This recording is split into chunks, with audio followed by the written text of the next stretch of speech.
What's going on, guys? Welcome back to another video. I am out here with my car doing something a little bit different today. Going to be working on this, doing a little oil change, oil filter change, and then probably give it a little wash. And then we're going to go check out another car for Junga. If you've been watching the vlogs, you would have known he looked at a S14 last time. It was a bit haggard, so he's ended up keeping the Golf. Yeah, we're going to go this afternoon after I finish this and have a look at that. And then I'm also going to explain a bit about what my plans are with this car. I ran into some issues with the wheels the other day, so I'll explain that a bit later. But anyway, I'm going to get that done now. Made a quick stop at the shop this morning. Got some goodies. Bought a new oil pan because my other one was cracked at the bottom. Didn't want it leaking on the driveway. Bought a Fang oil filter. Went with the K&N Performance Gold wrench off. If you've ever done this sort of thing, you would have known that it's quite difficult to get an oil filter off without the correct tools or without one of these ones. I'll show you why these ones are good. As you can see, they got a little wrench thing on the end. It makes it a bit easier. Props to K&N for that one. And then we got our 10W60 oil Penrite. It's just what I've been using in the car for a while now, so I'm going to keep it with that. Apparently it's not good to mix up oils too often or at all. Yeah, this is what I'm going to go with. This cost me, for the oil and the filter, $122. Yeah. Oh, and that thing. This was like $10 or something. Still, like I was saying in the previous videos though, it's good to be able to do this stuff yourself because it's really simple, and like back in the day I would have just paid a mechanic to do a service on my car, but once you know what's sort of going on, it's yeah, you can save yourself some money, and yeah, it's not too difficult. We'll see. Alrighty, got a few jacks here today. Usually I don't have my own jack, but pinched a couple from work. Don't know why I grabbed two, but apparently one leaks down slowly, so pinched them both. Sorry, work. Oh, torqued it. Now, pretty sure I had to drive up onto some blocks last time. Yeah. Just gonna put a bit of wood down so I can drive up onto that and get my jack underneath. I think I used these last time. Oh, shit's heavy. That was a bit rough, but we got it on. Now we'll be able to fit our jack under without scraping the front bar. And I'm gonna go to this jacking point right there. That should be enough. You don't want to have it jacked too high while you're trying to drain the oil, because then the motor's obviously up in the air and it's not draining properly. So what I'm going to do is I'm going to get the plug out and then put my thing underneath, or other way around really, put my thing underneath, get the plug out, try and lower it back onto the blocks again, just so I get all the oil out, and then change my filter and then the new oil. So it's a bit of a process, but should be really quick, and then we'll go meet Junga. I need to get the tools, like an 8mm or a 6mm Allen key, so I'm just going to grab my Allen keys real quick. So I've got my tools, I've got my pan under, where the Allen key is right there. That's where the oil's going to drain from. It's best to just loosen it with the Allen key, and then do the rest with your hands. Alright, so I've pretty much got it finger tight now. Nothing's come out yet, so I'm just going to set my tripod up, and you can see if I fail or not. Now you want to try not to drop the little bolt thing into the pan, because then you've got the fun job of digging through it. Oh. And there we go. Oil is coming out. Got my little Allen key bolt still. Great success. Just put that on the side. I'm just gonna go clean my fingers real quick while we let that drain. It's just starting to get the final drops out like that now. So what I'm going to try to do now is lower the jack a little bit. Might get a bit more of that old oil out.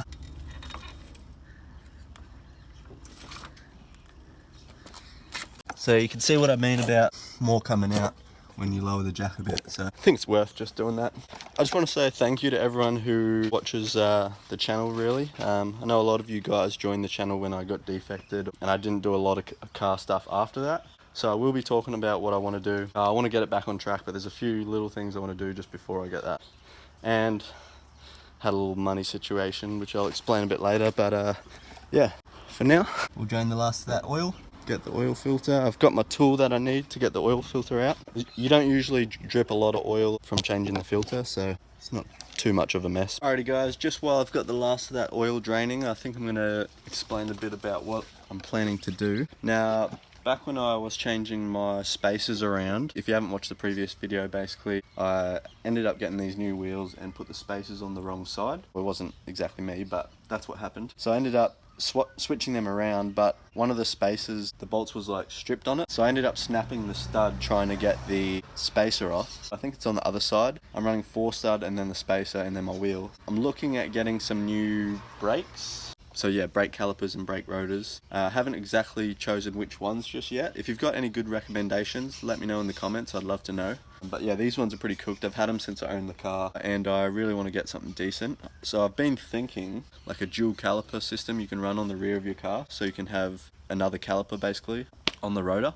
And then I could have that one attached to a hydraulic handbrake on the inside. And then that basically becomes street legal. You can say that you only use that one for track or whatever. So that's my plan. And then after that, I'd like to get some like LCAs and a bit of modifications for that, so I can have like a dialed wheel alignment kind of thing. I think for now, I'm just going to try and get the brake setup done and then try and get on track, because I've been itching to get out there. And I had a bit of a situation at the end of last year where I bumped into someone at the servo. And I was reversing out. They were filling up their car and then they moved forward to put fuel in their boat. I was reversing out. I didn't notice they moved forward and I like hit their car. Like I was absolutely spewing at the time because I was in this thing and I was like, oh no.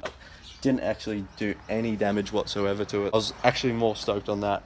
And then yeah, he had like I'll put the photo of the damage that I did to his car now. I did a little oopsie on his car, and I don't know if you guys know the rules in Australia, but most insurance companies, if you're 25 and haven't made a claim, then your insurance gets cheaper or something like that. So I didn't really want to make a claim because I'm 24 and I was pretty close to getting that, so I ended up just trying to pay the damage out.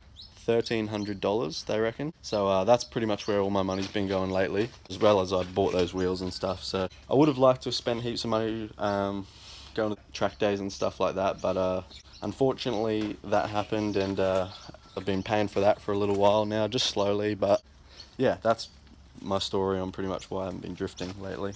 Brad as well, his S13's got a knock and he was not driving it because he didn't want to ruin it. Turns out he called me the other day and he's keen to just freaking smash it till it goes. So hopefully we can go out there, we can try and freaking blow up his S13, or not, we'll see what happens. Only really done one track day, which you can see on an older video down on YouTube. Anyways, we're gonna finish this oil change. We'll see if the oil's finished dripping.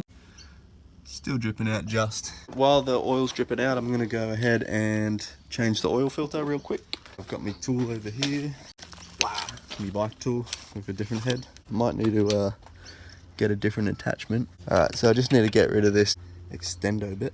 I ended up using that attachment again. Cheeky one from my manifold studs.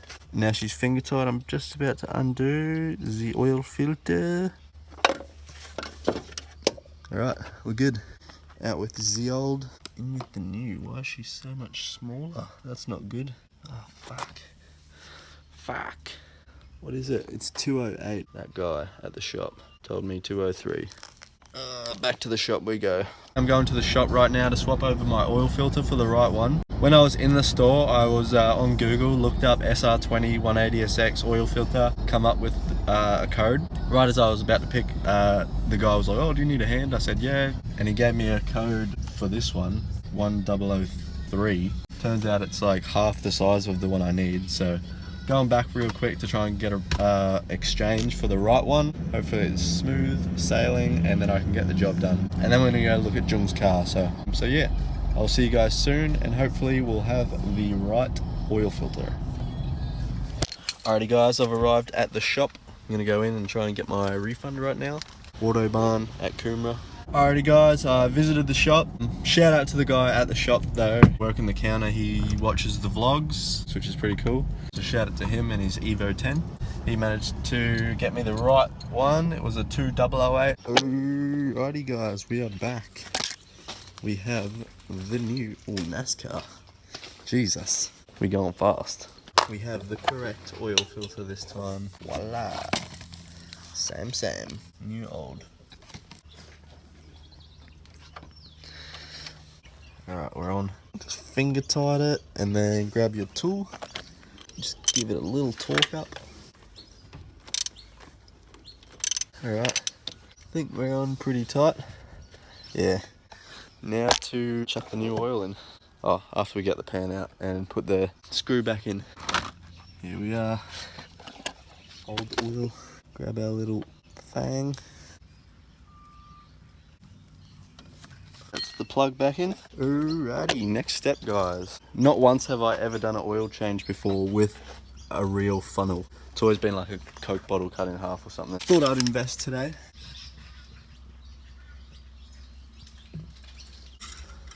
Gonna check the dipstick, make sure I've got enough oil. Oop, wrong keys.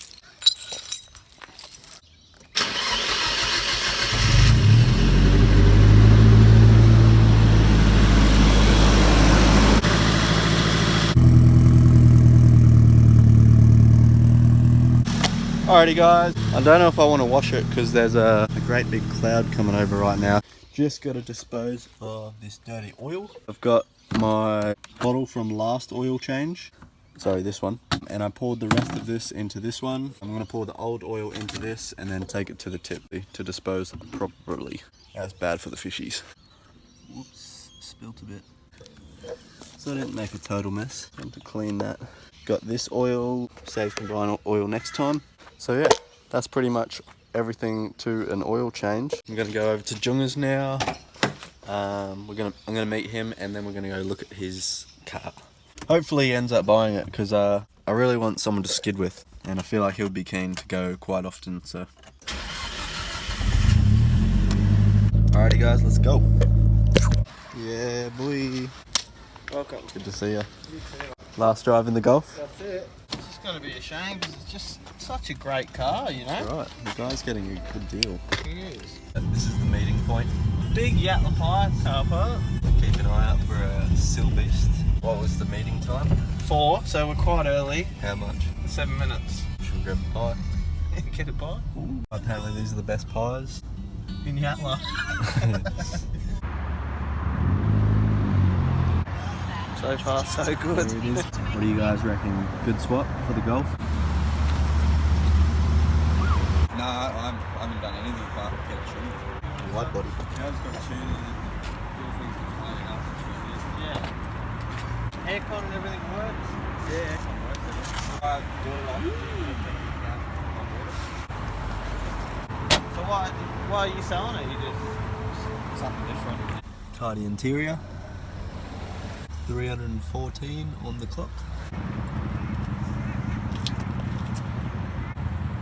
So far so good guys. Junga is taking the bloke for a test drive in the Golf. So I guess when they get back they'll probably go for a quick spin in the 13 and then see if we can get a deal done, I guess.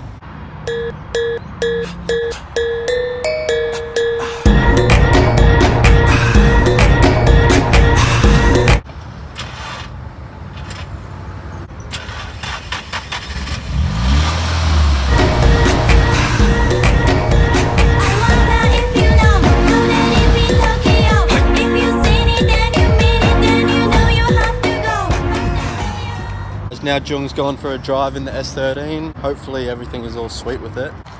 The Golf's back. Look at the guys park. Jesus. I haven't really spoke to them since they've been back yet, so I guess we'll wait to see what they say when they get back. I'm really hoping they can just swap cars today, because that'd be sick. But yeah, we'll see what happens.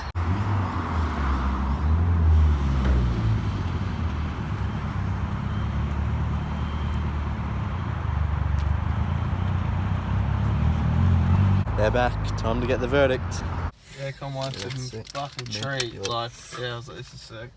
Grey seats and wide bodies of it. Hey, what did he say about he's got to get photos?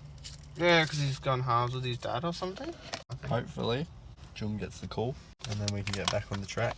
Yeah, that's it. Well, it's got standard diff, so we'll have to shim that bitch. Alrighty guys, so that's going to finish up the video. We ended up looking at the S13. The guy has to speak to his dad or something before he can make a decision. We might hear back from him. If not, I guess we'll just keep looking for other cars. If you are selling a drift car or know someone who is or wants to swap for a Golf, hit us up. We're still looking, I guess. Other than that guys, I hope you enjoyed the video. If you did, give it a like. Make sure you subscribe if you're new here. As always guys, I'll see you in the next videos. Catch ya.